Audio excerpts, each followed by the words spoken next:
Today on Community Cooking, we have guest chef and party planner extraordinaire Randy Fuhrman with us making 3 fail-proof appetizers. It's puff pastry wrapped asparagus, crab stuffed mushrooms, and rare roast beef croustades. We are cooking with some of the best chefs from right here in our own community. So grab a seat, get comfortable. We've got another great menu for you. This is your Community Cooking.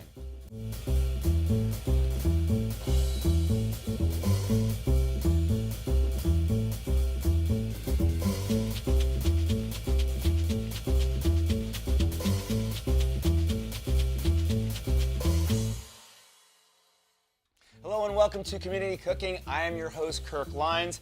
In our kitchen today is a mainstay of this program.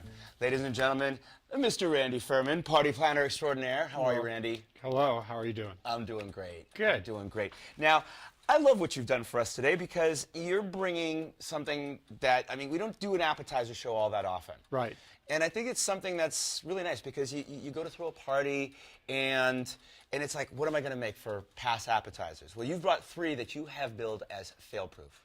Absolutely, and it's vegetarian, fish, and beef. So you've got everybody covered. Everybody is covered. Yes, unless they're vegan. That's awesome. And then they're just out of luck. Speaking of parties, how's the party planning business going? It's good, doing great. Lots of fun stuff going on, and looking forward to a couple of big things coming up. Excellent. Still creating like halftime show of the Super Bowl-sized parties for people? Absolutely. I'm still doing the fantasies. Go big or go home, right? Right.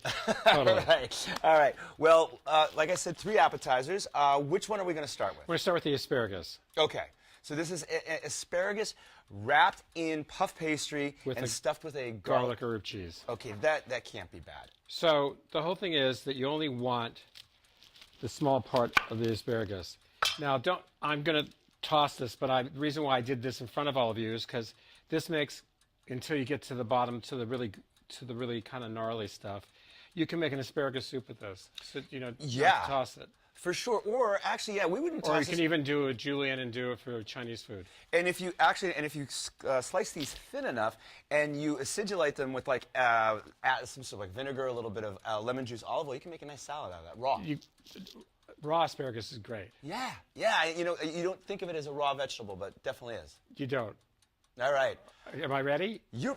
I'm going to blanch. Stage is yours, sir. All right. So we took boiling water. Okay. And all we're doing is putting these in. What I want them to do is go to a bright green. Okay. I left the rubber band on so they can stay the same way. It'll be easier. Then we're going to give them an ice bath. So what you're doing here is you're light blanch and then shocking them so that they don't overcook and that they retain that beautiful green vibrancy. Right, because we're going to be cooking them also. So they're even going to get, see the difference in the green now? Yeah, gorgeous. So now what I'm going to do is, why don't we get an ice bath? Would you like me to grab some ice for you? Yes, please. All right. Okay, ice is here. I'm going to drain this. All right, I will fill this up with water. There we go. That'll probably be good. Okay. There we go. Put this in. And now we're going to shock them from cooking longer and right. It's going to stop them. Then what I'm going to do is take it. And I want to dry them. Yeah, right. You don't want water. Water doesn't make things taste good when you wrap them in puff pastry, does it? No. So just have your paper towels and then pat them. And look, and like they said, look how beautiful they are now. That is a really bright green, and it's going to stay that way for the most part. It will. It'll get a little brown. All right. So now what I'm going to do is I'm going to take the garlic herb cheese. Okay. These are puff pastry squares. You can find them at most of your ethnic stores. You can find them in the market now too. Not normally the squares. You find sheets. You find sheets. So I guess it's either look for the squares in the ethnic stores or buy a get sheet. Sheets and cut them into squares for right. You.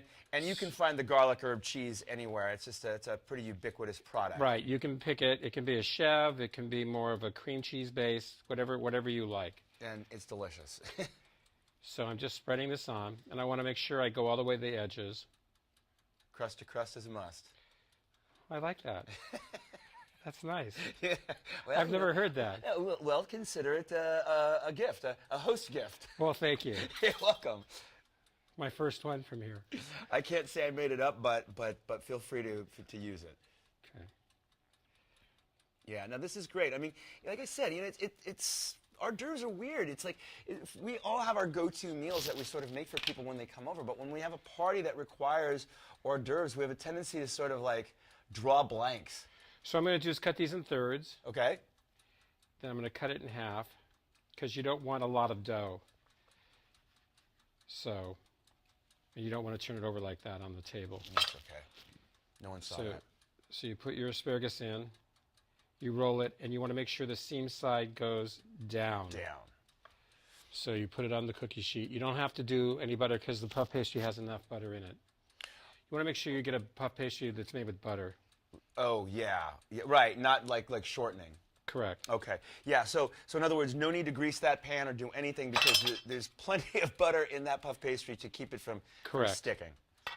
Yeah, if you put butter in it, you'd have sort of a greasy mess. Yeah, and we're preheating the oven to 400 degrees.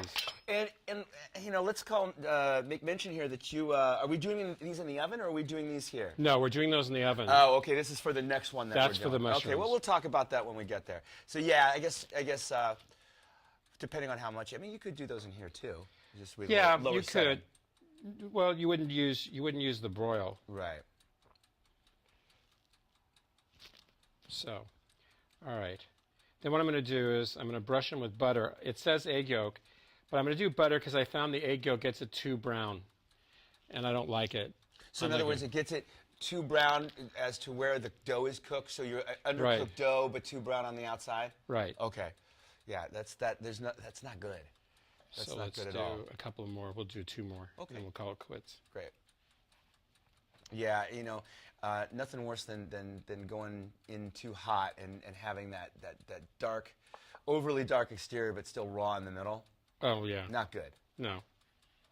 That's why we were talking about, you asked me, what wouldn't you do? And I said something with puff pastry, like a beef Wellington or something like that. Before we got started here, I was just picking his brain about, like, what kind of things would you stay away from, like large catering gigs where you're doing parties for 300, 350 people?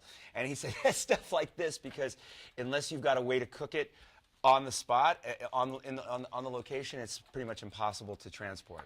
All right, so now what I'm going to do is I'm going to brush it with butter. I'm going to brush it well. I'm going to brush also the asparagus, too. Okay.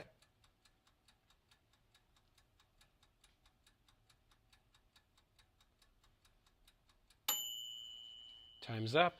I'm correct. So here we go. We'll get that going. All right. Again. That go in the oven? And I'm going to sprinkle it with sesame seeds. Oh, nice. Oh, that's nice. And provide a little texture. And crunch. Yeah, a little nuttiness. Right. I like that. All right, these can go in. Beautiful. And we're talking... Probably anywhere from 10 to 20 minutes, depending on how hot the oven is. And what do we have, 400 here? Yeah. Okay. So, all right, so I guess 10 to 20, it's a little bit of a variance there, but just start watching it about 10. Because every oven, we'll trade off. I'm going to do... Sounds good. And they're going to, they're not going to, they're going to tell you when they're done. Yes, sir. Thank you. You got it.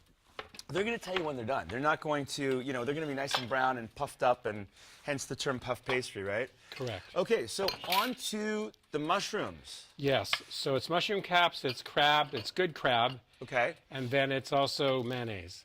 And then we'll have snipped chives. And we've got some chives, and we've got also going to use some of the cheese again, correct? So you want to pick a mushroom that's not open. That's always best. Kind of get as tight as you can. Okay. Save the stems. You can make a duxelle, or you can put it in your marinara sauce. Absolutely, yeah. Okay. And try to get them all uniform, the same size. So we'll do 2, 4, 6, 7. We'll do 8. There's one already done. All right, so we'll move this over. Yeah, I love a good stuffed mushroom. And it's a good recipe to have because, they're not. I've had some real mediocre stuffed mushrooms. Real mediocre. Well, I don't cook mine. I'm only going to broil the filling. I don't want the mushrooms to cook because I want the mushrooms to stay hard because trying to pick up a cooked mushroom is impossible. I'm slicing off just a little bit, like this much, Okay. so that it won't rock. Yeah, there you go. So that Nice. when you fill it, it's going to get top heavy, so it can't fall over. Okay. Yeah, So- and they also have a lot of water content too. So if you cook that mushroom too much, the water like completely leaches out of it into whatever. You have to be real careful how you deal with this. So I'm Onto your suit or your cocktail dress. yeah, yeah, and that's not a good look. So let's do that. Okay. Okay. Now we're going to start mixing the crab and the cheese and the mayonnaise. Again, as you see, there was 4 ingredients in the other one. There's only 3 in this one. Yeah. So use your fork. I'm using really good lump crab meat. Okay. And a little goes a long way because you're not going to be able to get a ton in there, right? No, In each but mushroom. you're going to be surprised. All right, you want to hand me that other herb cheese? You're going to mound it up a little bit? Yeah. Okay. Here we go. So what the mayonnaise is going to do, the egg and the mayonnaise is going to make a glaze, Okay. which is great. All right. So, Going to let it brown up a little bit? yeah. Right. Okay. Almost like a baked dynamite at a sushi spot. Yeah, absolutely. Right. Definitely. So you just mix this really well. You can do this in a mixer, or you can do it by hand, which we're doing it by hand. I think this is the first show I haven't used a mixer, actually, which is unusual. Yeah, you always come strapped with equipment. Yeah, really. All right, so this is pretty well mixed. You want to make sure the crab's got all of it in. Okay. Then you'll take the spoon. Put it right in. Yeah, okay, so you are mounding it up nice and high. Okay. Yeah. All right.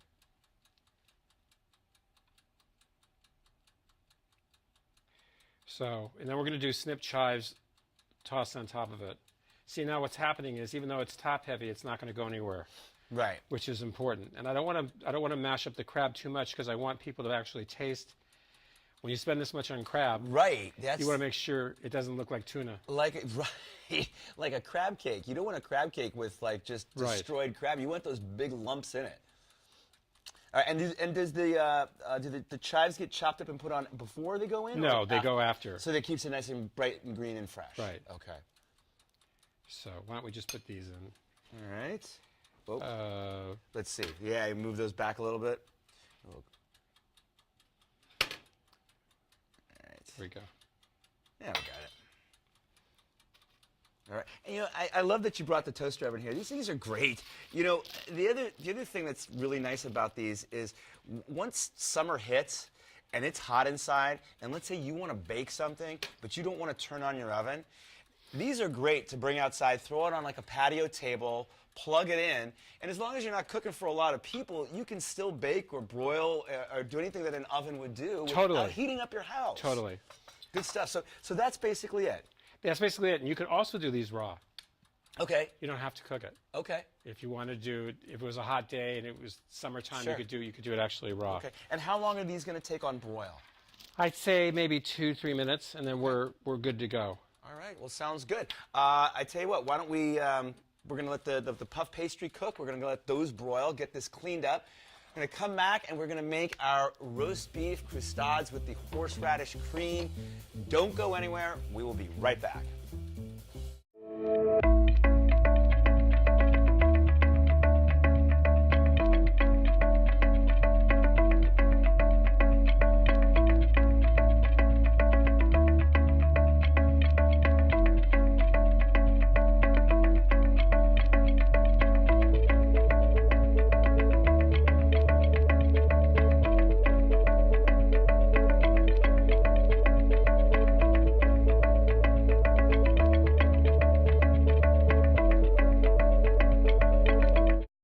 Welcome back to Community Cooking. I am in the kitchen with Randy Fuhrman, our resident party planner extraordinaire. And I mean, come on, that's pretty gorgeous, right? And look how simple it was. I mean, it was only 3 ingredients. I'm gonna start to buy this this fail-proof tag that you put on these. They look great, Randy. I mean, really, really great. I can't wait to get into them. And before I do, though, we've got one last app to Right. make. I'm going to put the olive oil Okay. and the butter Now these are our croustades. Yeah. With roast beef and a horseradish whipped cream. Horseradish cream, right. So this is already, this will be, whoops, I'm making a mess. That's all right. All right, so you want to make sure you get a lot on the croustade. It's important that it gets saturated. Yeah. You're going to do all of these, and then you'll do the other side also. Oh, okay. So I put too much butter on my croustade, said no one ever. Right? No, never. You just shot me a look. Like, what do you say? Right, right. No, I get it. And I use the salted butter because I like a little bit of salt. And you can put a little bit of garlic in here if you want to, or some herbs. You know, that'd be nice too. Yeah, yeah, yeah. You know, you can change it up any way you want to. But the point is really get those nice and saturated so that the flavor and the buttery goodness sort of gets all the way through. Right, and they have to turn a golden brown, but remember, when you take them out, they're going to get harder again. So be careful about not browning them too much, because otherwise they'll be so crisp. And another key, too, is you see how thinly he has them sliced. Oh. You don't want them thick. It's unwieldy at that point. So you go to any market, and you buy a baguette, and you ask them to slice it thin slice. Or just do it yourself and make it that thin, right? Don't do it yourself. Really? Why not let them do it for you? They have a slicer. You're it takes boss, no time. It takes no time. Hey, time is money. You're a boss. You know. I love that, though. I mean, that's a great tip, you know, and you're right.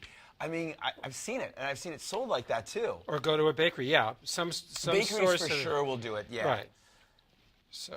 It's a great idea. See? Anything to save time once you get back. I mean, when you have to do 200 or 300 of these, you're not going to want to be slicing them. Good point. Very good point. And what's great is you can do a lot of these at one time and then stick them in the freezer, because once you do them, they're great. And then all you can do is bring them out and put them in the oven for a minute to re-crisp them. Okay, now we're going to put these into what, like a 400-degree oven? I would say 350. 350 for? Probably 10 minutes. 10 minutes, okay. 10 to 15 minutes, depending on. Well, I've got one in here that we're going to take out. We can swap this out here real quick. And as you will soon see, these are perfectly golden brown. Yes. All right. Now, on to the whipped cream. Let me go grab that for you because it's been chilling in the fridge. The key to making whipped cream is keeping it cold. Keeping it cold. It gets warm and it's not going to want to. All right. So this is going to take a few seconds. That's okay. I mean, you know, this goes to show you don't need a stand mixer. You don't need a stick blender. You don't need a hand blender. You need a strong arm. Yes, you need a strong arm and a whisk. And eventually, you whip enough air into that, it's going to become whipped cream. And like hopefully before the end of this segment.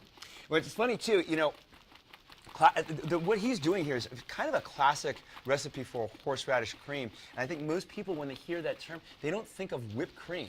Because when you think of whipped cream, you think of dessert, you think of sweet. But we're not sweetening this. No. We're just adding horseradish to it. And breadcrumbs. And breadcrumbs. So it holds up. So it'll stay firm. Because if you do it ahead of time, you want to make sure that it lasts for a while. Okay, now that's a new one. I've seen cream of tartar as a stabilizer. Because what he's referring to is when the whipped cream sits around for a while, and if you're doing this as like a pass hors d'oeuvre, they can sort of start to fall. And that's not a good look. And people will stabilize their whipped cream. In a sweet application, you use like confectioner's sugar. Correct. But I've also seen the cream of tartar being used, but breadcrumbs. Do you know what else you can use that'll make it thicker? A little bit of vanilla instant pudding. That makes sense. Yeah, absolutely. If it was sweet, yeah, that makes sense. Sure, because it's got the that powdered gelatin in it that's going to allow it to hold up. Well, these are the tricks of the trade here, right? And this is going to take forever. All right, let's just put the horseradish in. Okay. Yeah. It takes a little bit. All right. I'm going to use it wet. We'll pretend it's really firm. Okay. So you have to, when you eat this, you'll have to eat it quickly. I'll eat it first. How about that? Okay.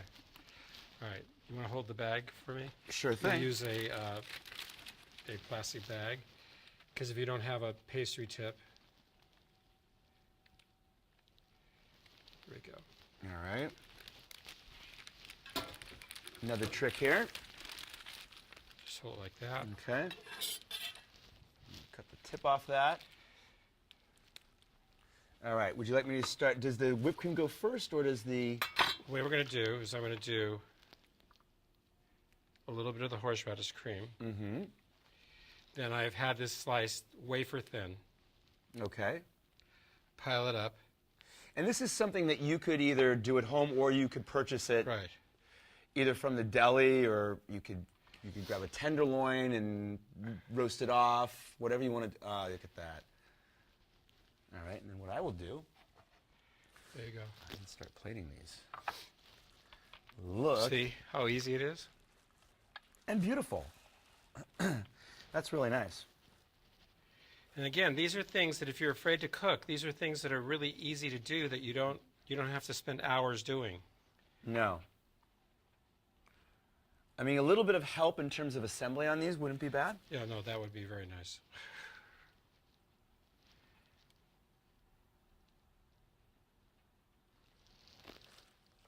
And, you know, and the thing is that with the whipped cream here, you know, even though I know that if you were doing a party, you would probably do a little bit more of like what they call a stiff peak on it. But, Yeah. but even with this, even like this, it's still going to be delicious. It's still going to taste great. It's going to have the flavor. It's just not going to be stiff. Right, right. It's almost, you know, I guess another substitute is you could just, if you didn't even want to do that, you could combine horseradish with a little creme fraiche. Definitely. Or sour cream, if you can't find creme fraiche. You could do that. Yeah, creme fraiche is not every store carries it. Basically a French style of sour cream. Okay, here we go. All right. Beautiful. Look at that. It's all about presentation, too. There you go. Okay. All right. Sir, may I offer you a Yeah, croustade? sure. Thank you. All right. Let's dig in here. These look great. Ready? Cheers. Cheers. All right. No one wants to knock the roast beef off. Let's see here.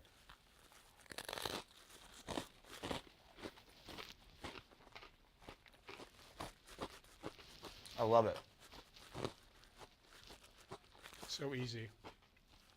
And delicious. And Plus, when it sits for a minute, the horseradish soaks into the bread. The bread gets a little bit softer. a little bit. But you know what? I like it crispy, too. I can tell you, that's really delicious. Wow. All right. So far, you're 1 for 1. Okay.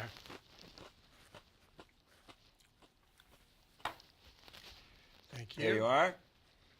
See how it seals in the bottom, too? So Yeah, and these are beautiful. Golden brown, exactly how you want them. I'm really looking forward to this one. Mmm.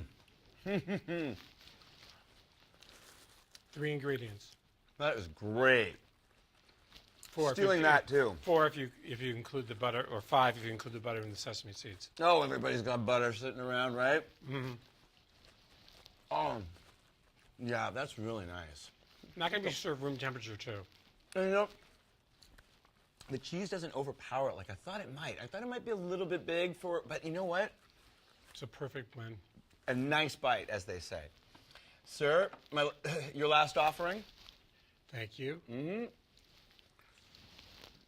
All right. Yeah, and you know what? I think you're right about these mushrooms in terms of not having to cook them too much.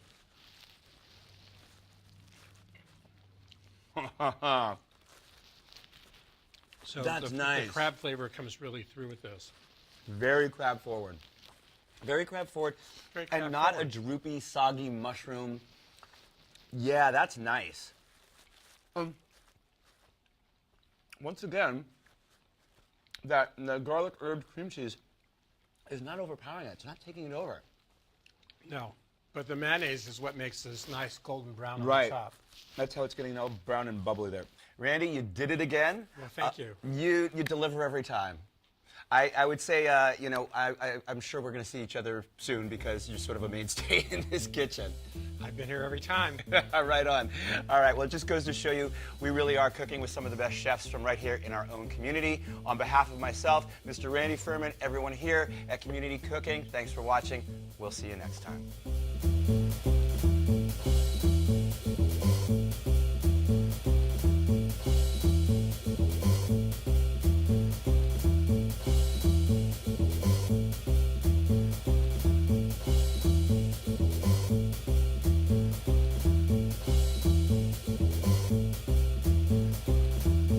If you'd like a copy of the recipes seen on this show, send us a self-addressed stamped envelope to the Office of Cable and Community Relations. That's 3350 Civic Center Drive, Suite 200, in Torrance, California, 90503. Be sure to note the show number displayed on the screen. And don't forget, you can find all the fresh ingredients used on today's show at the Farmers Market. Visit the one here in Torrance at Wilson Park. That's located at 2200 Crenshaw Boulevard. They're open every Tuesday and Saturday from 8 a.m. until 1 p.m., rain or shine. And if you'd like to be a guest on our show, email us at communitycooking@torranceca.gov and check us out online at youtube.com/TorranceCityCable and like us on Facebook at Community Cooking TV.